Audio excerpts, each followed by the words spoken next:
Hi, friend. Welcome to Holly's Highlights, a podcast designed to encourage, inspire, and equip you to intentionally live your life full of purpose. I'm your host, Holly Curby, motivational speaker, leadership cultivator, marketing strategist, and personal cheerleader. Let's check out today's highlight. In a world of job changes, limited staffing, and the ongoing demands of time management, leaders of all levels are facing the challenges of change. Hiring a leadership coach has been proven an effective strategy at improving performance. It can help your leaders tackle workplace challenges, improve team culture, and even help their leaders continue to grow and fine-tune their leadership styles. I currently have a few openings to coach you or your leadership team, whether it be scheduling 2 30-minute sessions a month or one 1-hour session. We'll work together to overcome challenges of providing difficult feedback, growing in self-awareness as a leader, and implement successful tactics that becoming a leader others want to follow. Connect with me online at hollycurby.com or email me at contact@hollycurby.com. That's HOLLYCURBY. In the words of physician and anthropologist and former president of the World Bank, Jim Yong Kim, one of the most important things about leadership is that you have to have the kind of humility that will allow you to be coached. As the world has grieved the loss of Queen Elizabeth II, I'm sure you too have reflected on your own thoughts of Her Majesty.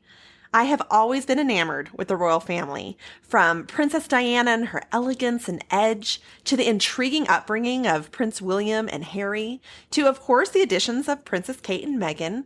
And I became addicted during quarantine to the show The Crown. If you haven't seen it, it's a very good show. But as a leader, as a woman, I am fascinated by Queen Elizabeth II and her poise and demeanor, and even sacrifices made as a leader of her country and of her royal position. As we try to comprehend one person reigning for 70 years, it brings to mind 7 examples that Elizabeth II leaves for us regarding leadership. I guess you could say one for each decade of her reign. Number 1, she had vision. From a young girl on her 21st birthday, while still a princess, mind you, she addressed the nation through radio and shared her vision with the world when she said, "I declare before you all that my whole life, whether it be long or short, shall be devoted to your service and service of our great imperial family to which we all belong." Now, little did she know that only years later she would actually step into the role as queen. But what is your personal vision? And are you living it out before you reach your next goal or your next future position?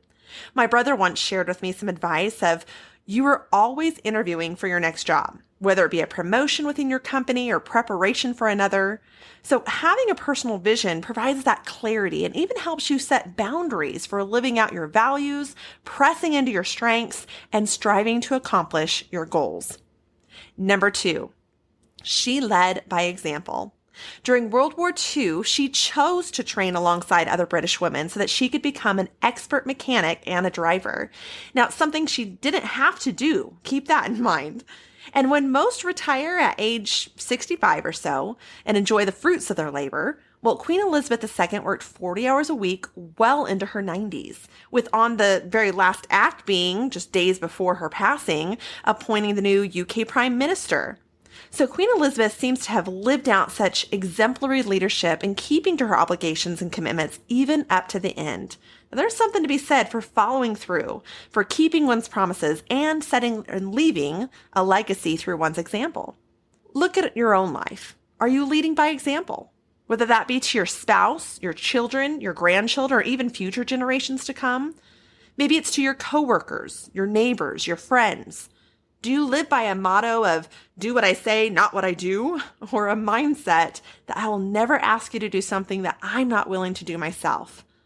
As the Queen best put it, our modern world places such heavy demands on our time and attention that the need to remember our responsibilities to others is greater than ever.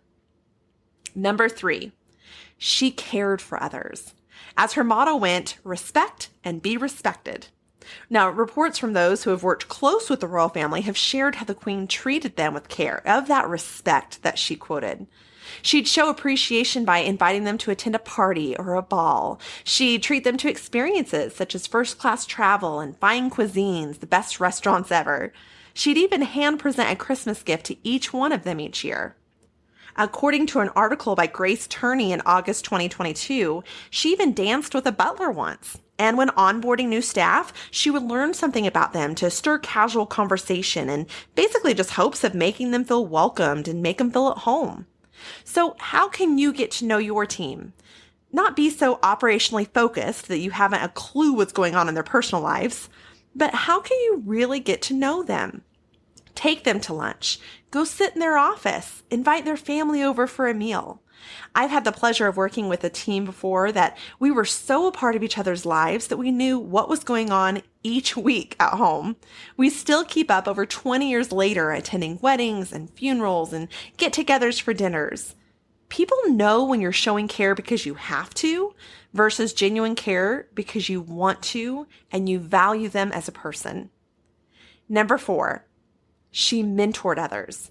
During World War II, Elizabeth was only 14 years old when she gave a speech by radio encouraging the younger generation. She said that, in the end, all will be well, for God will care for us and give us victory and peace. It is even said that Queen Elizabeth II poured into Princess Kate's development as she joined the royal family. So who can you be intentional in investing in today? Number 5, she embraced change. In 1953, when she became queen, she decided to change the way they broadcasted the coronation ceremony. It went from radio to television.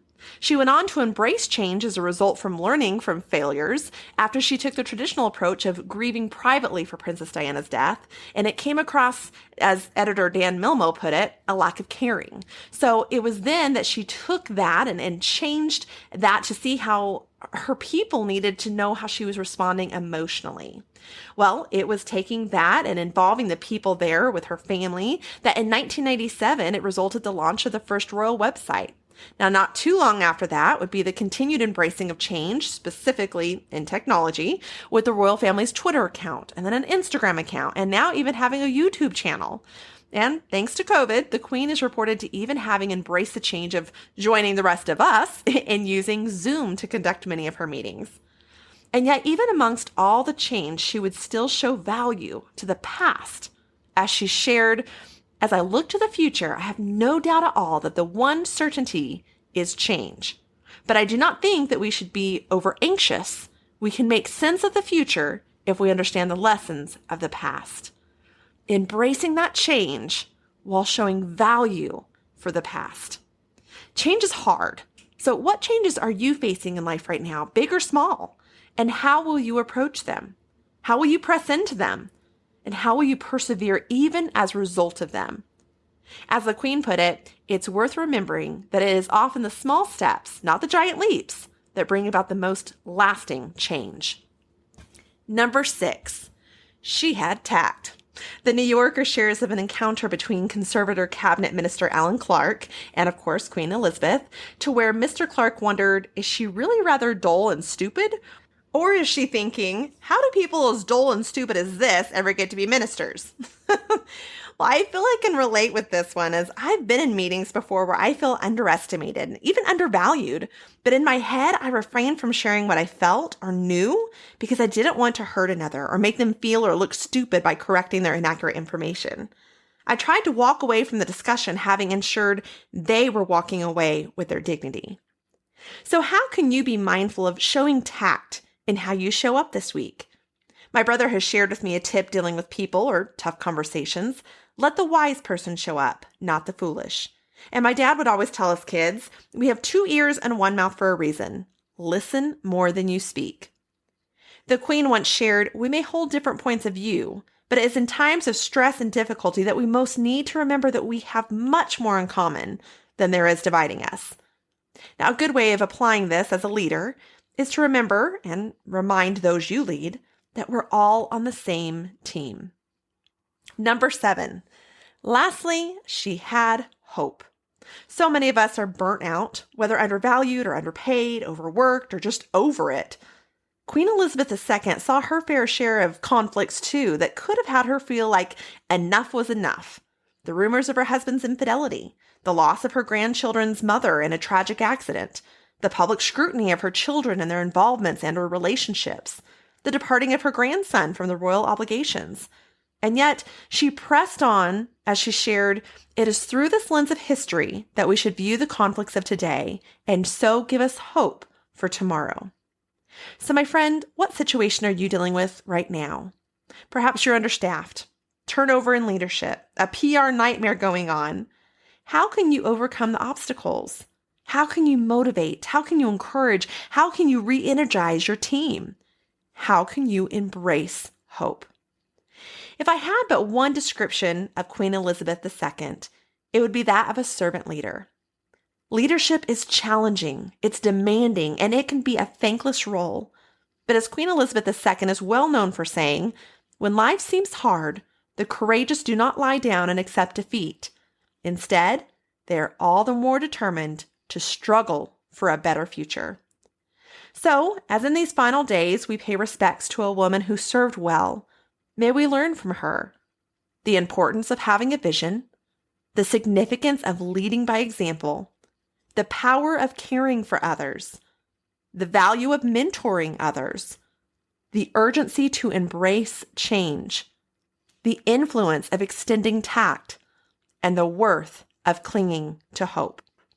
Want to learn more? There are many related episodes to today's highlights that can help dive deeper into that individual lesson that we've mentioned above, such as tips to avoiding burnout, steps to goal setting, how to be a leader others follow, and so much more. So check out the show notes for more information and for those links. Here's to having a growth mindset. Here's to having a servant heart. Here's to leadership lessons learned from the late Queen Elizabeth II. Thank you for joining me on this journey of life. I hope that today's highlight has been encouraging, inspiring, and equipping so you can go out and live your life full of purpose. I'd be honored if you'd take a moment to leave a review, or better yet, subscribe. We can also stay in touch by joining my email list at hollycurby.com. That's HOLLYCURBY.com. Until next time, make it a great day for a great day.